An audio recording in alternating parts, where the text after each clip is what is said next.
Barbara Yelin is a German graphic novelist, cartoonist and winner of the Bavarian Art Award for Literature. Her new book, Irmina, is a drama based on her grandmother's experiences in Hitler's Germany. Earlier I sat down with her and started by asking her what Irmina goes through in her book.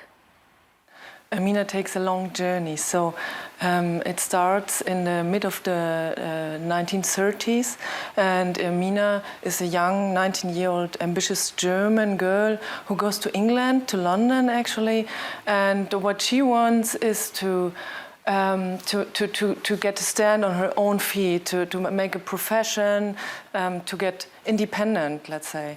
And there she meets a young man from the Caribbean, from Barbados, and they fall in love. He's a student in Oxford, one of the very few black students in Oxford to this time. And they find each other in this wish to get independent. But then, 2 years after that, everything changes because Irmina decides to go back to Germany, to Nazi Germany. It's 1936, due to political situation. Also because she's kind of defiant a little bit, that her plans don't come true as quickly as she thought. And she goes back and wants to make money in Germany and come back to England. But this tragically won't happen. She will stay in Germany, and then we see her step by step transform. She has to betray her ideals, doesn't she, really, in order to survive in Nazi Germany, and that's where the drama comes in the book. We should just say it's a graphic novel, and this is quite a difficult subject to be talking about. Is that unusual, do you think, to put this in a graphic novel form? No, I wouldn't think. I think there are a lot of political and historical difficult topics that were tackled in graphic novels. I mean, the most important thing is, of course, Maus by Art Spiegelman. And so I think a graphic novel is a very good method to try to explain and to tell about these matters. This story is based on your own grandmother's experiences during the war. Tell me about that. What did she go through?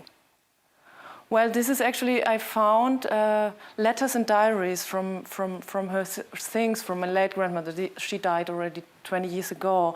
So the book is actually about these things where she was not talking about. So I did a lot of research, and it's not a biography, it's a kind of a puzzle. I took parts of her biographical things, but I also did a lot of research. I worked together with a historian. I went to archives, and also this kind of, the act of drawing itself is for me a kind of doing research. Right, and learning out about your own family. Yes, yes, of course. Do you find that in Germany, and you are a German artist, that the war casts a long shadow and that perhaps artists and writers keep on returning to it for that reason?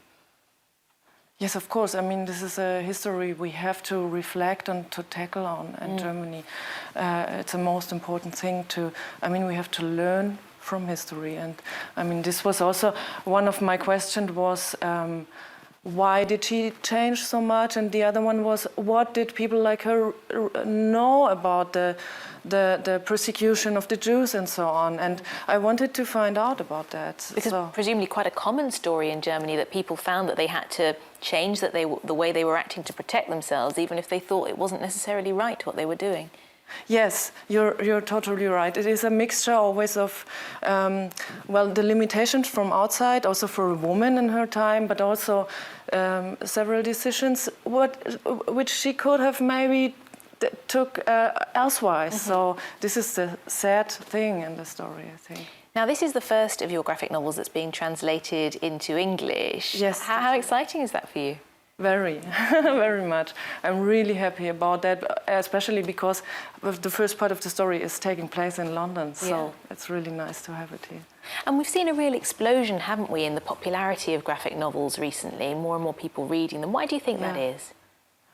Well, I think it's a wonderful way of telling stories, and I think there are several topics that you really can expressively tell by really showing drawings and to combine it with words. But I also think it was always there. But now the books come to the bookstores, and not only they don't only stay in the comics bookstores. So I think slowly the readers find the books, which is really nice. Well, it's fascinating. Irmina is out now in English, right. yes? Yeah. Thank you very much indeed, Barbara Yelin, for coming to talk to us about it. Thanks to you.